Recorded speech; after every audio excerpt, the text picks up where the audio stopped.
ਹਾਂ ਉਹ ਪ੍ਰਗਟ ਸਿੰਘ ਵਾਲੀ ਹਵੇਲੀ ਪ੍ਰਗਟ ਦੀ ਹਾਂ ਇਹਨੇ ਨਾਨ ਬਣਾਏ ਸੀ ਉਹ ਪੀਜ਼ੇ ਟਾਈਪ ਬਣਾ ਅੱਛਾ ਨਾਮ ਰੱਖਿਆ ਹੋਰ ਨਹੀਂ ਕੋਈ ਜੀ ਨਾਨ ਰੋਟੀ ਫੈਸਲ ਨਾ ਫੈਸਲ ਫੈਸਲ ਯਾਦ ਨਾ ਹਾਂਜੀ ਕਿੱਦਾਂ ਭਾਜੀ ਠੀਕ ਹੋ ਇਹ ਭਾਜੀ ਬਹੁਤ ਖਤਰਨਾਕ ਆ ਖਤਰਨਾਕ ਪੰਜਾਬੀ ਉੱਤੇ ਖਤਰੇ ਜੰਮਦੇ ਖਤਰਨਾਕ ਆ ਪੰਜਾਬੀ ਇਹ ਭਾਈ ਪਾਰਕਿੰਗ ਵਾਲਾ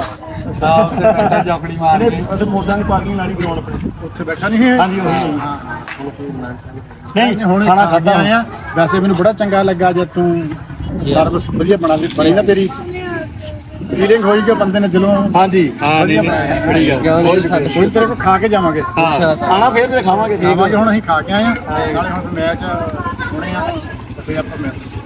ਲੱਗਿਆ ਰਿਹਾ ਮੇਰਾ ਪੁੱਤ ਕੁਝ ਨਾ ਕੁਝ ਹੋ ਜਾਣਾ ਬਣ ਜਾਂਦਾ ਕੁਝ ਨਾ ਕੁਝ ਠੀਕ ਹੈ ਜੀ ਠੀਕ ਨਾ ਕਰ ਮਾਲਕ ਕਰੇਗਾ ਇਹਨੂੰ ਮਿਲੀ ਨੂੰ ਹਾਂ ਠੀਕ ਹੈ ਠੀਕ ਹੈ ਜੀ